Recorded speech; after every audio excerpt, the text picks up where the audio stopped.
নমস্কার, আমি doctor Manojendra Narayan Bhattacharya, consultant ENT head and neck surgeon. আজকের টপিকটা খুব কমন টপিক, আমাদের সবারই এইটা খুব ঘন ঘন হয়। অনেকেই আমাদের চেম্বারে আসেন এই কমপ্লেনটা নিয়ে। তো জিনিসটা কি? জিনিসটা হলো কানে চুলকোচ্ছে। কানে চুলকোয় কেন, এই বিষয় নিয়ে আমরা আজকে একটু আলোচনা করব। এটা অনেকেই আসেন আমাদের কাছে যে ডাক্তারবাবু মাঝে মধ্যেই কানটা চুলকোয়, কিংবা কানের ভেতরে কিছু কি হয়েছে, কেন চুলকোয়। আজকে এই জিনিসটা আমাদের বুঝতে হবে যে এই যে ইচিং সেন্সেশন বা চুলকোনো, এটা তো একটা সেন্সেশন, এটা একটা অনুভূতি, এটা কিন্তু কোনো রোগ নয়। রোগটা আমাদের জানতে হবে যার জন্য এই ইচিং সেন্সেশনটা হচ্ছে। কানের ভেতরে আমরা যদি দেখি, তাহলে কানের ভেতরে যে গহ্বর কিংবা ক্যানালটা আছে, ইয়ার ক্যানাল যেটাকে বলে, সেইটার মধ্যে তো চামড়া দিয়ে ওটা একটা প্রলেপ আছে। তারপরে ভেতরে সোজা গেলে পরে একটা পর্দা আছে, কানের পর্দা। এইবার আপনারা কিন্তু এই গঠনমূলক জিনিসগুলো জানতে পারবেন।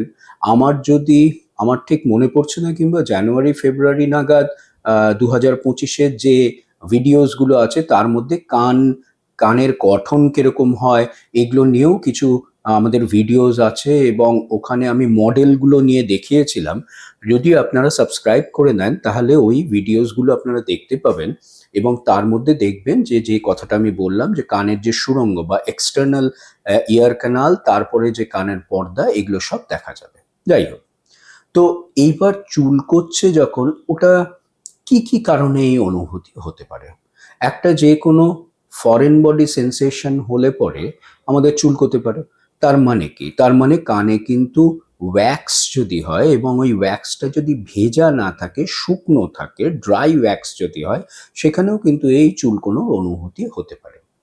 আবার এই যে কানের যে সুড়ঙ্গটা কিংবা এক্সটার্নাল অডিটরি ক্যানাল, সেই ক্যানালটার যে চামড়াটা আছে, সেই চামড়ায় যদি শুকিয়ে থাকে, সেটাও ড্রাই হয়ে থাকে, সেখানেও কিন্তু চুলকোতে পারে।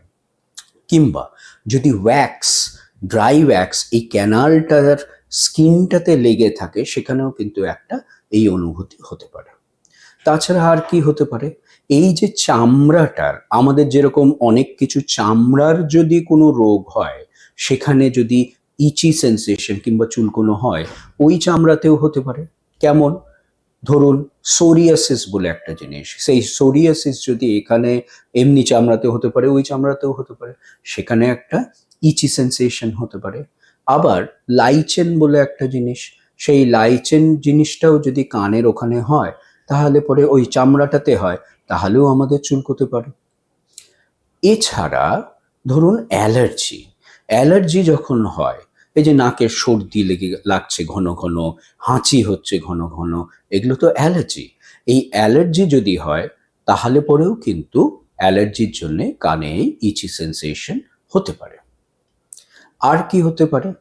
এইবার ধরুন কানের ভেতরটা তো একটা গহ্বর, একটা গর্তের মতন।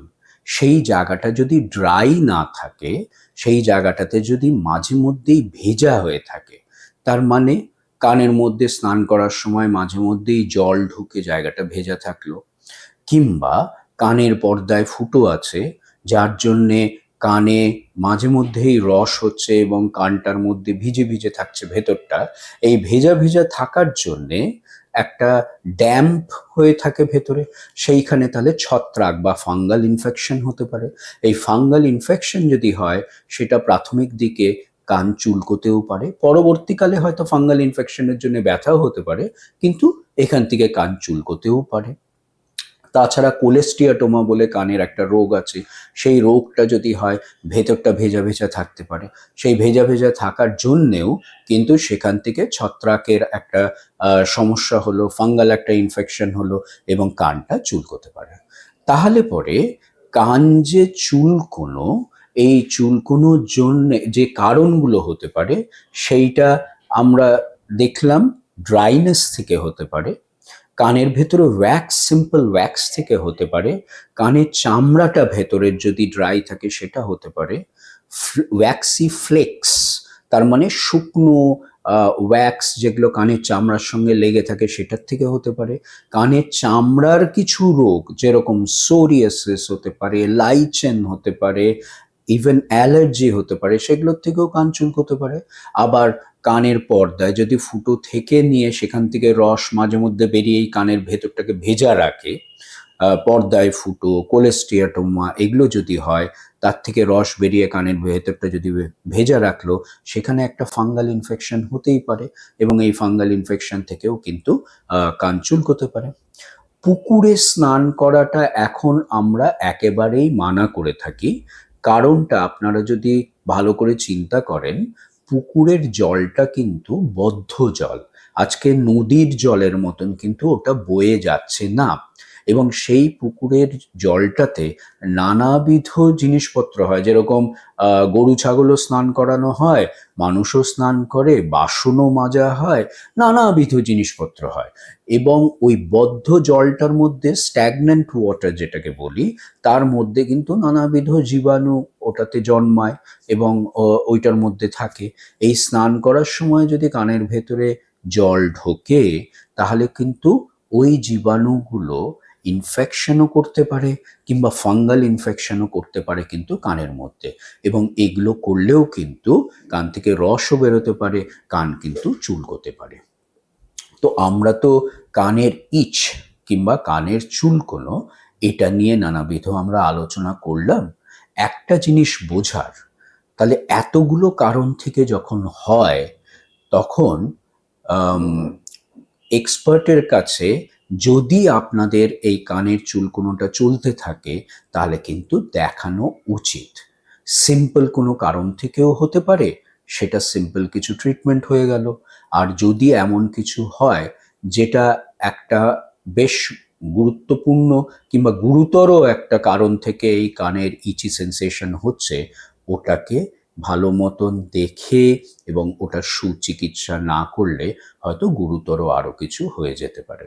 সেই জন্যে এই যে ইচি সেন্সেশন, কানের চুলকোনো যেটা, সেটা খুব কমন হলেও একবার কিন্তু এটা যদি হতে থাকে, আপনাদের কাছাকাছি যে ডাক্তারবাবু আছেন তাদেরকে কিন্তু একবার দেখিয়ে নেবেন, কারণটা জেনে রাখা ভালো। নমস্কার।